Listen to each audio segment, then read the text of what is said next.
Hey, welcome to the video. Here's my movies and TV collection.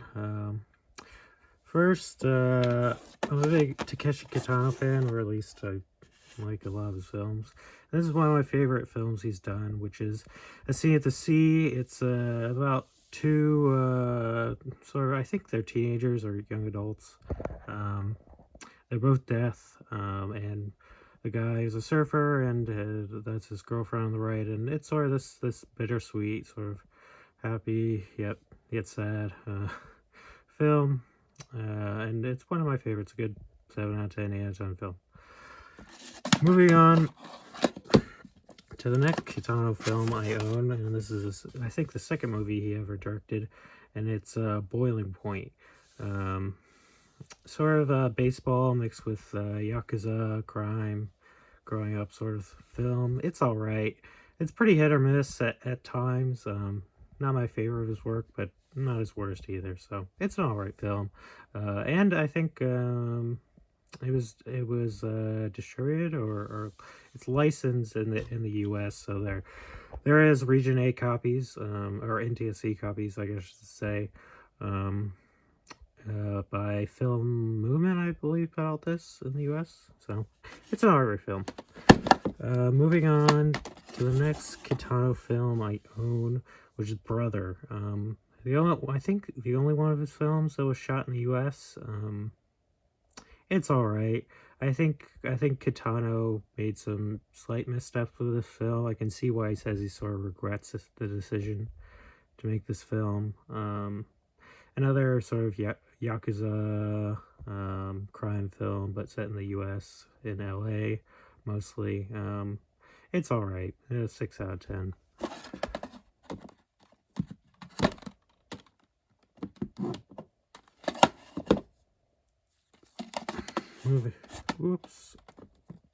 Moving on to the next film. Gintama, the first live action movie. This one, it's sort of interesting because this, even though it's based off the manga, and there's the anime as well, it for a manga anime film, it's sort of, I hadn't watched any Japanese films adapted from a manga before, and it's sort of, or an anime, I guess should say. It's alright. It sort of has its own weird feeling that I guess I'm just not used to. And it's alright. If you like Gintama, you'll like this. Otherwise, I don't know if it's really worth watching. For our next film, it's the second Gintama live action movie. This one, it's very similar at first in terms of feel. Fun fact about it, though, is the only way to get this in English that I know of, and Region A, if you live in North America, was the Hong Kong version is also Region A and has English subs. So I imported it from using PlayAsia. But I believe it was legally, or well, I think the only way this was legally available streaming in the US was on Delta flights, funnily enough, in 2018 or 2019. I watched it twice that way, oddly enough. Moving on to the next film, another Kitano film, probably either my favorite Kitano movie or second favorite. Ought to be another sort of bittersweet film. This I think is sort of I think late 90s he did this, 97. I may be wrong. Another Film Movement distributed movie. It's alright. It has a little bit of the crime element, but it's mostly sort of the slice of life film. So it's pretty good. A nice 8 out of 10, 9 out of 10 almost. And then moving on, Jackie Chan. I'm a big Jackie Chan fan. His movies, that is.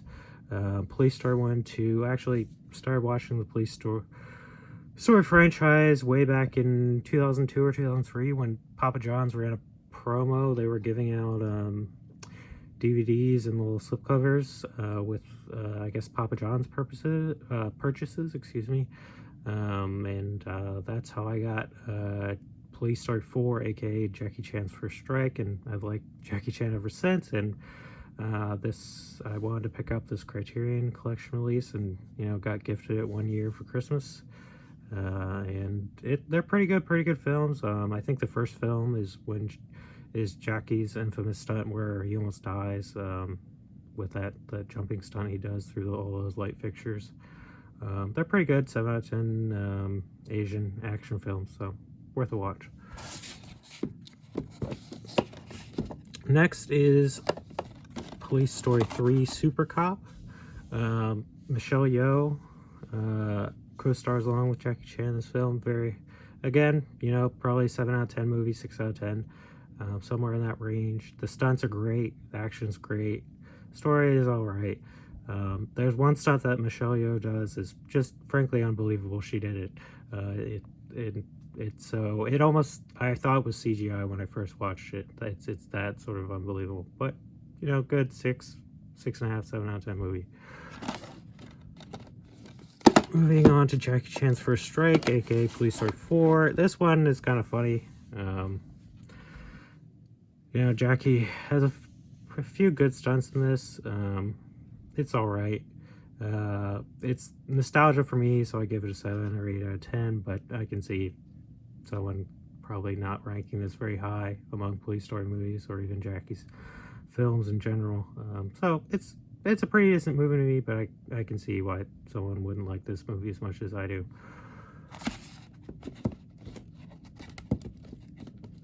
Moving on, another Kitano film. I'm probably going to butcher the name here, but Kijiro. I'm sure I butchered it. This film is, to me, it wasn't very good. I think the decisions Kitano made in the story I didn't particularly like.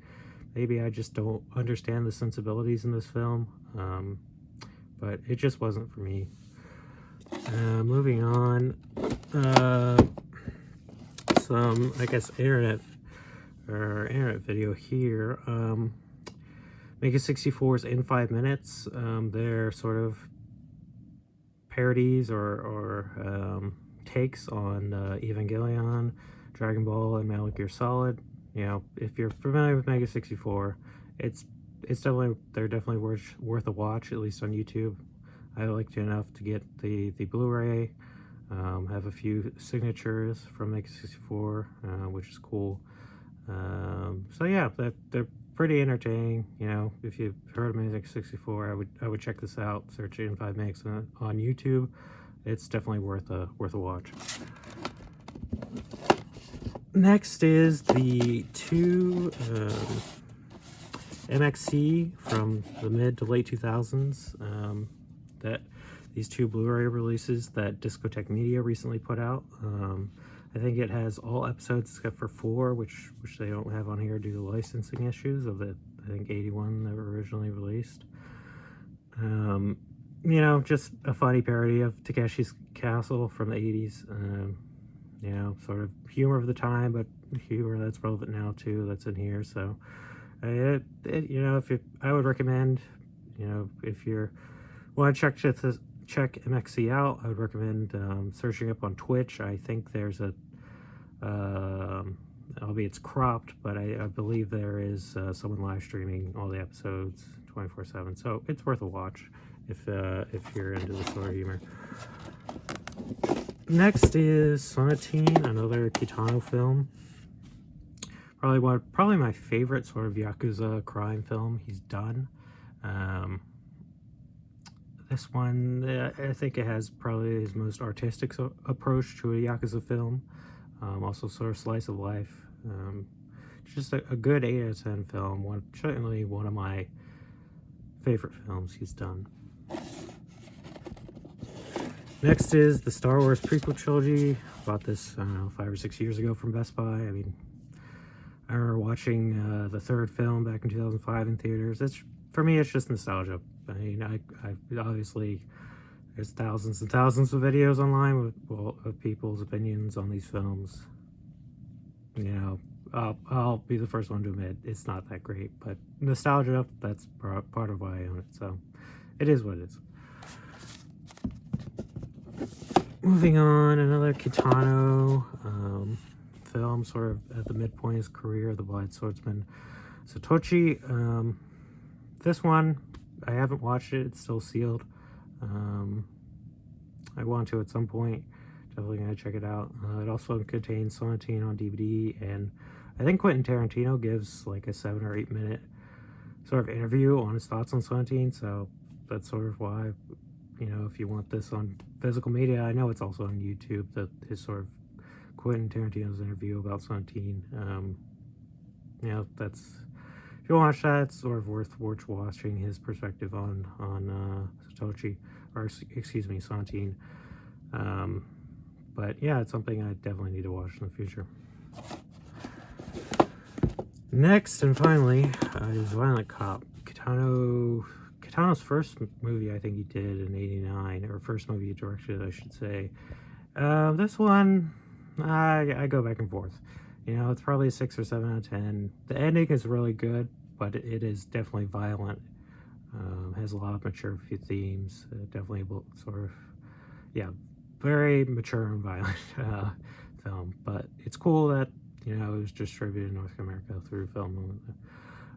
But, you know, if you're into sort of very violent crime films, Yakuza films, actually, it's not really, there's a little bit of Yakuza in here, but crime films, it's maybe worth a watch, but otherwise I probably wouldn't recommend it.